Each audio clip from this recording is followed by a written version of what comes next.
boa tarde, trazendo para vocês a professora Ana Paula. Professora, você poderia se apresentar, falar sua formação, seu currículo pessoal? Prazer, meu nome é Ana Paula Lube, sou graduada em Geografia, pós-graduada em Estudos Regionais e mestre em Estudos Urbanísticos e Gestão Ambiental pela Universidade de Barcelona. Eu estudo cidades não em cima só das edificações, e sim entender a composição estrutural da população. Então eu estudo pessoas. E um tema bastante importante que pode cair agora no Enem é relacionado à Previdência Social, que foi um tema há algum tempo já sendo discutido, e agora no governo Temer houve o começo da mudança. Começa falando uma frase de uma senhora de 64 anos, abre aspas, eu trabalhei a minha vida toda para no final garantir minha previdência e agora estou com medo de não tê-la. O que a senhora pode nos esclarecer sobre isso? Primeiro, a reforma da Previdência já é uma intenção do governo da Dilma, né? E agora está tomando força no governo Temer. Desde 2010 ela sendo discutida, né? Isso. Então, por que dessa discussão? Uma da estrutura populacional brasileira que vem sendo alterada ao longo dos anos. Então nós estamos tendo uma expectativa de vida maior, nós chamamos isso do topo da pirâmide etária, que é a longevidade, com o estreitamento da base, que é queda da natalidade. Então é uma mudança no comportamento das mulheres brasileiras. Isso acontece com um país que tem maior desenvolvimento econômico. Isso leva desenvolvimento econômico com escolaridade e mudança do comportamento. Mulheres vão para o mercado de trabalho e deixa filhos e casamento para segundo plano. Essa característica está fazendo com que a longevidade seja um problema na Previdência Social, que é garantias de direitos dos trabalhadores para o futuro. Né? Então, essa senhora de 65 anos, 64 anos, que já está na lei atual da Previdência, que vem da Constituição de 1988, seria garantida a aposentadoria agora. Se mexe ou se faz a reforma, o tempo mínimo e o aumento tanto da idade quanto de contribuição. Ela, em vez de aposentar aos 65, com certeza aumentará esse tempo e essa idade. E o grande problema da reforma da Previdência, no seu discurso, quando ela diz vou ficar à mercê da sorte, entre aspas, na decisão de outros, né? Isso, na decisão de outro, e não ter fundo para pagar o aposentado. Essa é a discussão. Porque para quem não sabe, quem paga a aposentadoria do idoso hoje é o jovem, é a conhecida PEA. A senhora pode explicar essa relação? Não é o jovem, sim, é o jovem adulto, que vai virar adulto, que nós chamamos de população economicamente ativa, ou população em idade ativa. Essa população hoje, ela com a queda da natalidade, daqui 2050, ela vai estreitar também. Já é o medo de faltar mão de obra, de faltar pessoas que contribuem para pagar na fase do idoso, né? Na parte do topo da pirâmide. Essa mudança é que necessita fazer essa reforma. Isso não é só no Brasil.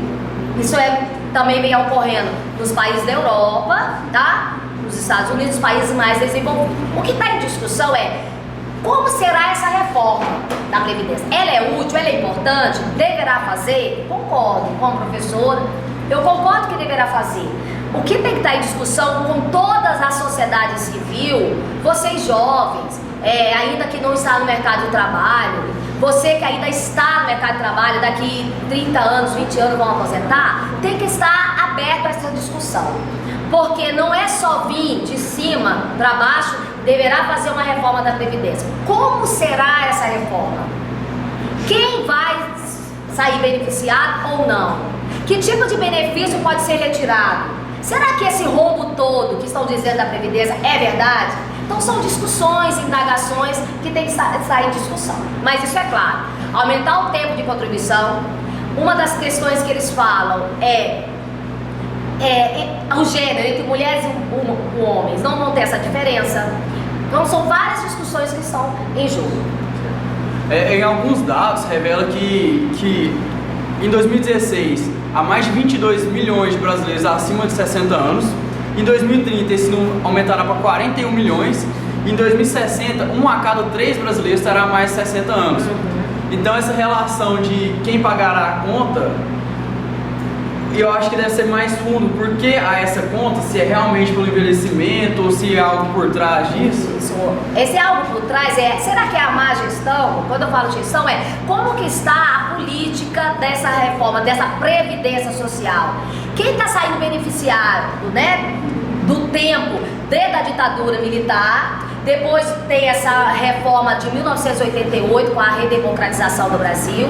O que deverá de fato ser mudado para que nem todo mundo sofra ou saia perdendo dessa reforma? Quem realmente sai perdendo? Isso. Por exemplo, a gente fala muito, a corda arrebentará para quem? Para que lado? Então eu acho que a reforma da Previdência tem que ser feita, como eu já disse.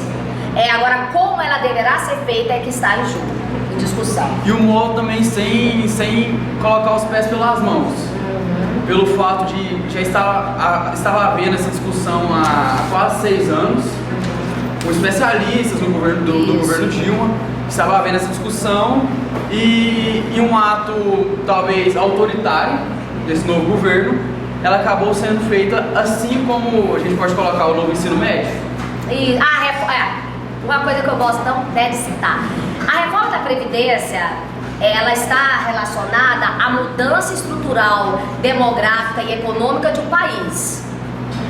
Tanto é que, como o Brasil está nesse processo de transição, é um país emergente, é um país com economia fantástica, o problema não está no desenvolvimento econômico, mas sim como gerir essa economia.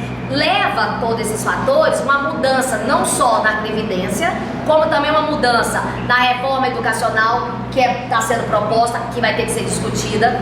Outra, além da reforma da educação, né, nós temos também a reforma política. Essa, para mim, deveria estar mais em jogo do que, de fato, a reforma da Previdência e da educação.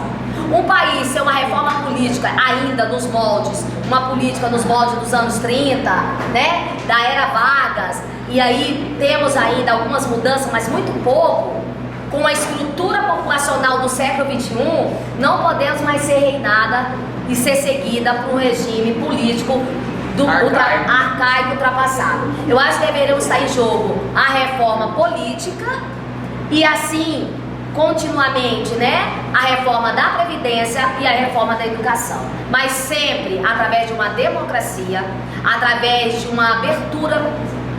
A sociedade civil tem que ter participação nesse jogo hoje democrático, tem que primeiro perguntar a quem interessa. Uma das reformas da Previdência é o fim dos regimes especiais, que é do professor, né? E do militar. E do militar. E aí, já perguntou para a classe? Nós somos professores, os militares, já participaram da discussão? Então vamos ficar atentos a essas coisas. E assim como eu fiz a comparação com o ensino médio, também o jovem não foi consultado sobre a alteração da forma que é feito. Isso. E consultado não é assim, gente. A democracia não é assim. Vai ser consultado todos. Não. Quem fazem parte desse sistema serão beneficiados. Isso.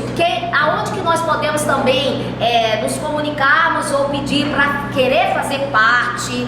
Isso também tem que estar aberto à sociedade. Buscar aqui órgão, né? Buscar aqui qual site nós temos esse direito, aonde chamar, aonde falar.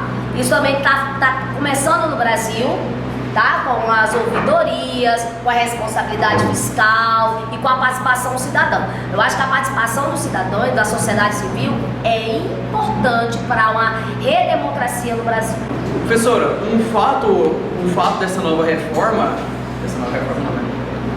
Essa reforma.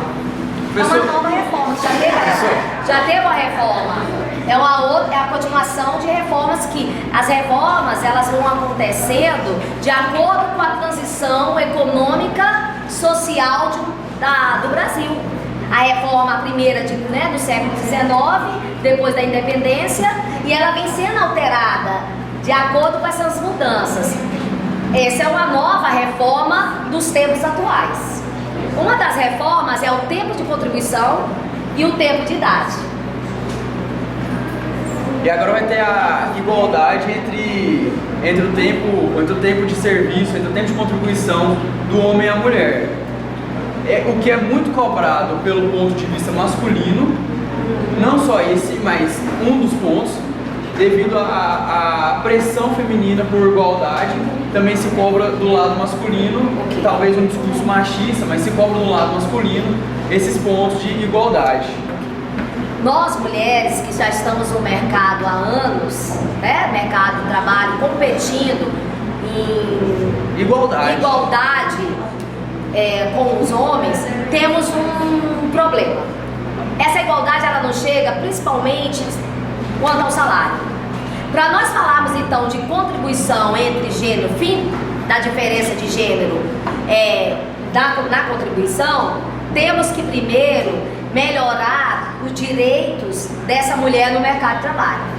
Uma delas é o salário, como eu já disse. Muitos ainda recebem abaixo dos homens, exercendo o mesmo tipo de trabalho. Com a mesma qualificação. Com a mesma qualificação, com o mesmo desempenho, eficiência, mas mulher, ganha menos. Temos que melhorar isso quanto à questão do mercado, né?